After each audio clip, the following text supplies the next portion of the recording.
Il y a quelque temps, j'avais fait une vidéo pour parler des problèmes que les primes pouvaient rencontrer et notamment du fait que les montants donnés n'étaient absolument pas représentatifs d'un quelconque danger ou d'un niveau spécifique d'un personnage. On reviendra dessus après l'intro, mais globalement les primes n'évoluaient pas en fonction du personnage, mais bien par rapport à là où en était Luffy dans son aventure. Les avis de recherche étaient élevés par rapport à celui de Luffy. Mais depuis quelques chapitres, j'ai l'impression que Oda essaye de reprendre en main le système qu'il a introduit, en remettant tout en ordre et en redonnant une somme cohérente à ses personnages. Aujourd'hui, je vais remettre au goût du jour la vidéo que j'avais faite il y a plus d'un an, en vous parlant de la façon qu'a utilisé Oda pour pallier à tous ces problèmes. Un peu à la façon de mes reviews, je vais diviser la vidéo en deux parties, en rappelant d'abord ce que je reprochais aux primes et pourquoi je trouvais qu'elles n'avaient aucun sens, puis je vous montrerai comment l'auteur a réussi à pallier ce problème et qu'il est actuellement en train de le corriger. N'hésitez pas à vous abonner à la chaîne et à liker la vidéo, ça me soutient énormément et m'encourage d'autant plus à continuer.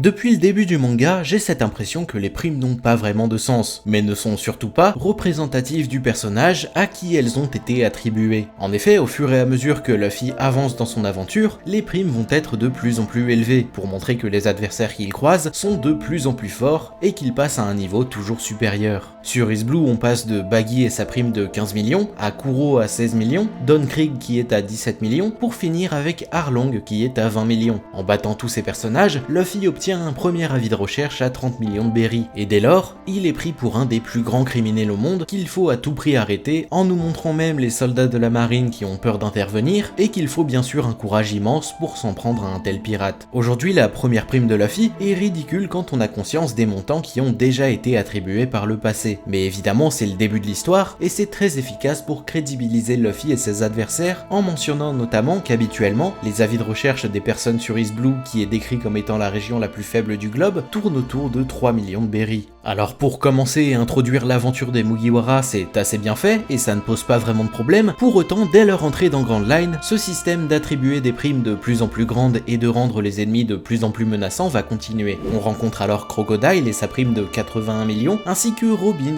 qui est à 79 millions de berry. On sent qu'on monte très largement d'un seul coup, et que cette fois-ci, Luffy va devoir se surpasser pour pouvoir continuer d'avancer vers le One Piece. Et les primes vont monter ainsi de suite de cette façon, en continuant de montrer que le niveau et la difficulté augmentent. C'est cohérent par rapport à l'histoire qui est racontée, mais ça décrédibilise peu à peu le monde dans lequel cette histoire se déroule. Les personnages ont chacun une histoire, ils évoluent et poursuivent leur route au fil des années, sans que Luffy n'ait rien à voir là-dedans. Crocodile était déjà un pirate notable il y a plusieurs dizaines d'années, en étant notamment déjà allé dans le Nouveau Monde, là où il a défié Barbe Blanche. Et même s'il a perdu, il est malgré tout sorti vivant. Et rien que pour ça, et pour le cran et la détermination qu'il a fallu, le gouvernement aurait dû lui attribuer une prime un peu plus élevée. Moria a plus ou moins eu le même parcours, puisqu'en plus de sa propre aventure, il est parti sur Wano, a affronté Kaido, a perdu tout son équipage, mais de la même façon, il est sorti vivant. Et sa prime quant à elle, était de 320 millions de berry. Alors évidemment, ils sont tous les deux Shichibukai, ce qui a eu pour effet de geler leur avis de recherche pendant plusieurs années. Leur crime n'était plus pris en compte par le gouvernement et leur prime ne montait plus.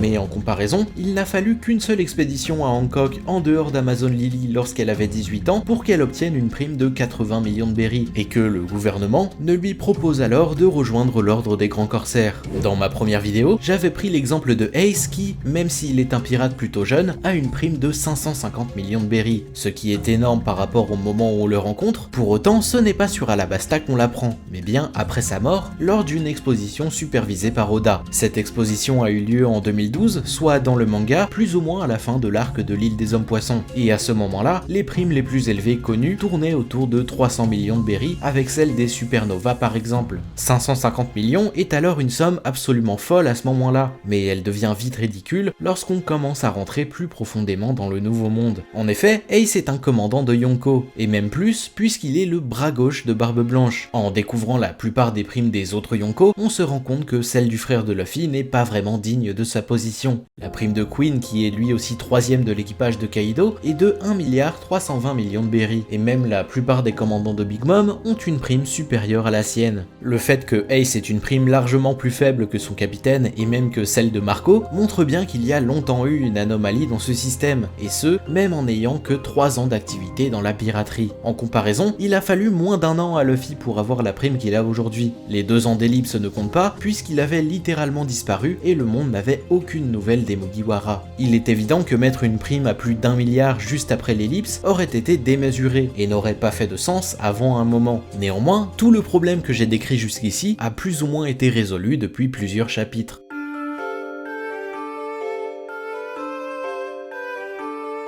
C'est à partir du chapitre 957 que le système des primes a connu un très grand changement. En effet, c'est dans ce chapitre que Sengoku nous dévoile pour la première fois depuis le début de l'histoire les primes des empereurs ainsi que celles de Roger. En plus de dévoiler l'un des éléments les plus attendus du manga, ce chapitre a aussi donné un sens au système des primes puisque ça leur a donné une limite. Désormais, on sait que la plus grande prime de One Piece est celle de l'ancien roi des pirates qui s'élève à 5 564 800 000 berry.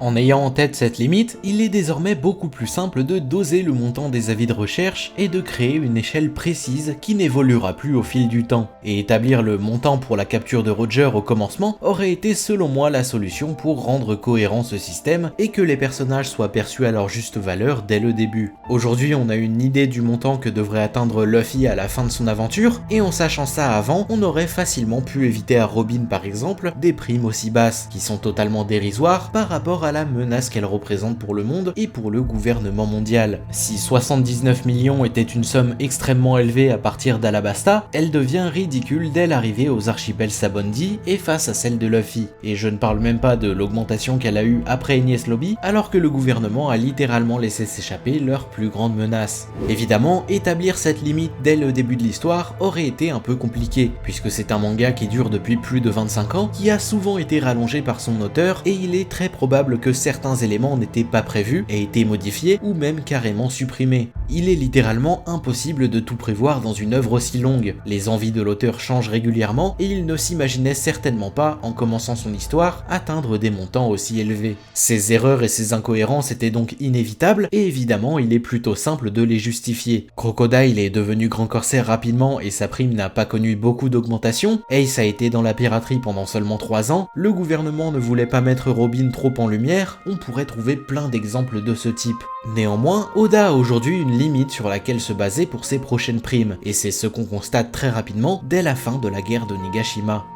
Après la bataille qui a opposé Luffy à Kaido, les Mugiwara et leurs alliés ont naturellement vu leurs avis de recherche augmenter, mais également toutes les primes des anciens Shichibukai ont été mises à jour. Et on remarque assez facilement qu'elles se basent toutes sur l'échelle qui a été mise en place par celle de Roger. Luffy, Kid et Law sont à 3 milliards et se rapprochent de plus en plus des plus hauts montants jamais atteints, Robin se rapproche de son premier milliard, les bras droit et gauche des Mugiwara sont désormais considérés comme de véritables commandants d'empereurs, bref, il est maintenant possible de se rendre compte à quel point Luffy et son équipage sont sur le point d'atteindre les plus hauts sommets de la piraterie. Aussi, celles de Crocodile et Boa Hancock sont également révélées. Elles connaissent toutes les deux une augmentation de plus d'1,5 milliard, voire presque 2 milliards de berry. Ces deux sommes sont assez intéressantes et montrent bien à quel point il était difficile d'estimer une prime crédible avant le chapitre 957. Rappelons que Hancock n'a rien fait pour mériter une telle augmentation, puisque si elle a accepté de devenir Shichibukai, c'est simplement pour que le gouvernement laisse Amazon Lily en paix et que les Kuja puissent rester entre elles sans que ça ne pose aucun problème. Ses agissements à Marineford ne lui ont pas coûté son titre, puisqu'en soi elle n'a rien fait de mal. Elle ne se battait pas contre le gouvernement, mais pour aider Luffy et uniquement Luffy.